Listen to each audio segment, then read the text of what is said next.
Lo que no dice la lección como una contribución a la misma.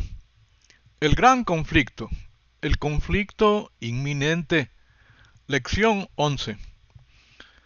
Desde que quiso no solo rebelarse, sino sentarse en el trono de Dios, ha sido sentenciado, y para siempre dejarás de ser. Ezequiel 28:19. Y fue arrojado a la tierra. El sacrificio mediante la cruz confirma la sentencia a dejar de ser, esperando desde ese momento su ejecución. Este ser ha inventado diferentes formas de vivir para el objetivo del solo y único plan de Dios, es decir, nosotros, sus hijos. Incluso en los que conocemos la forma de vivir que Dios ofrece, la vivimos a medias. La aritmética de Dios para el matrimonio es uno más uno es igual a uno. Es decir, un ser completo con otro ser completo se hacen uno, una sola carne. Pero la aritmética de este ser para el matrimonio es mitad más otra mitad es igual a uno. Ha puesto en nuestras mentes que estamos incompletos. La sangre de Cristo nos limpia de todo pecado.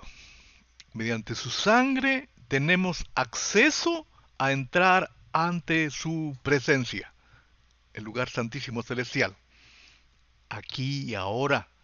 Dicho de otra forma, por Cristo podemos nacer de nuevo y Él también hace posible que se confirme ese nuevo nacimiento mediante el bautizo por el Espíritu Santo.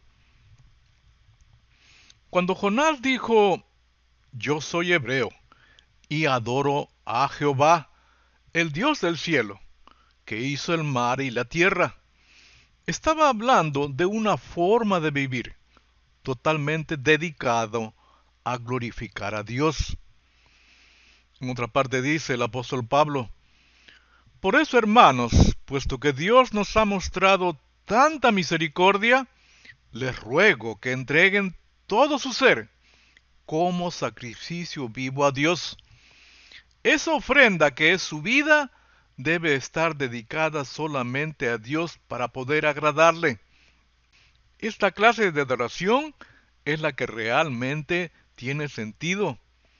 Y eso lo dice por lo que dijo Jesucristo. Pero vendrá un tiempo, y ya ha llegado, en que los verdaderos adoradores adorarán al Padre en espíritu y en verdad, porque ellos son la clase de adoradores que el Padre busca. Dios es espíritu, y sus adoradores deben adorar en el espíritu y en la verdad. Es decir, la verdadera adoración tiene lugar en nosotros, en nuestra mente, y se manifiesta en cómo vivimos, sacrificio vivo. La palabra en griego para adorar es proskuneo. ¿Qué se hacía en el templo? En el diálogo con la mujer acerca de proskuneo dice de que no más la definirá el lugar o la forma. No es que esté mal que la adoración se celebre en un lugar o que esté mal que utilice formas externas, sino que está haciendo explícito y claro que esto no es lo que hace que la adoración sea adoración. Lo que hace que la adoración sea adoración es lo que sucede en espíritu y en verdad, con o sin lugar y con o sin formas externas. Dios es el objeto de nuestra adoración. Solo Él es digno de adoración. Adorar a Dios significa acreditarle a Él como el solo y único benefactor. Yo, Juan, soy el que oyó y vio estas cosas. Y después que las hube oído y visto, me postré para adorar a los pies del ángel que me mostraba estas cosas. Pero él me dijo, mira, no lo hagas porque yo soy consiervo tuyo de tus hermanos los profetas y de los que guardan las palabras de este libro. Adora a Dios. Esta es la orden, es decir, no adores a los ángeles, adora a Dios. No adores a nada, a ninguna cosa. Adora a Dios. No descuides a Dios ni lo desprecies. Adora a Dios, que es nuestro único benefactor. ¿Por qué hago énfasis en esto? Por lo siguiente. Pero Jesús les dijo, los reyes de las naciones se enseñorean de ellas, y los que tienen autoridad sobre ellas son llamados benefactores.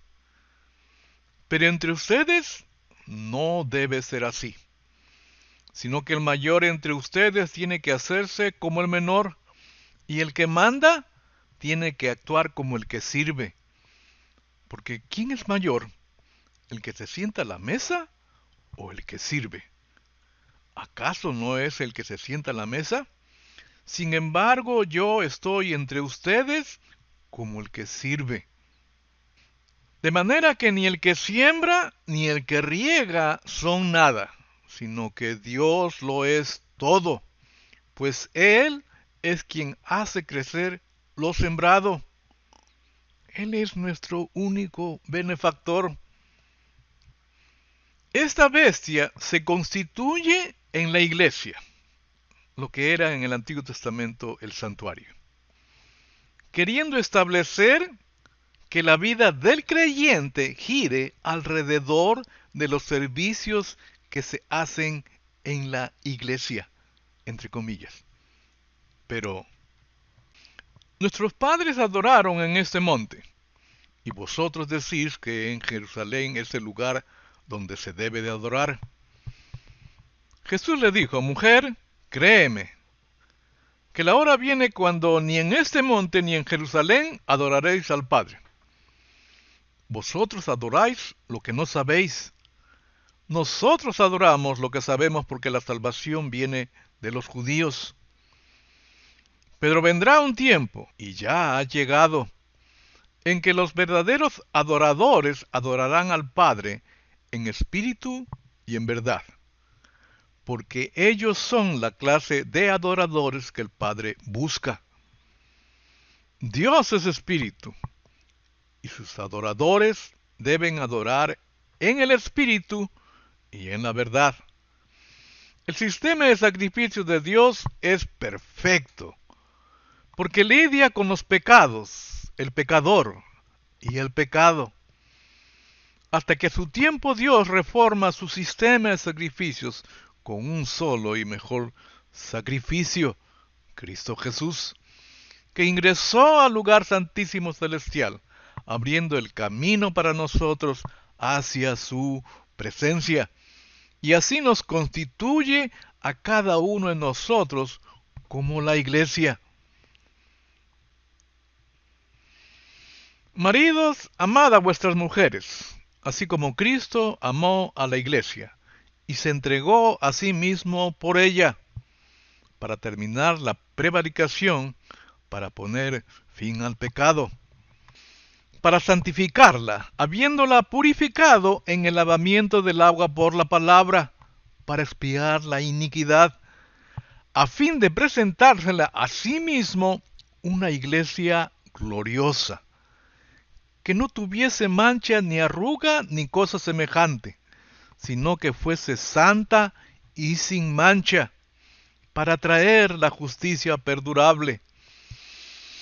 Si aprendiésemos que cada uno de nosotros somos la iglesia, y esta iglesia gloriosa quiere de nosotros, y enseñáramos a nuestros hijos, no estaríamos pidiendo que regresen a la iglesia. Después de muchas formas de gobierno a lo largo de la historia, como feudalismo, dictadura, comunismo, socialismo, finalmente en nuestra era, democracia, la cual tiene sus raíces en los escritos de los griegos. Y muchas personas, incluso las iglesias occidentales, las religiones, la consideran el gobierno perfecto. El gobierno del pueblo, por el pueblo y para el pueblo.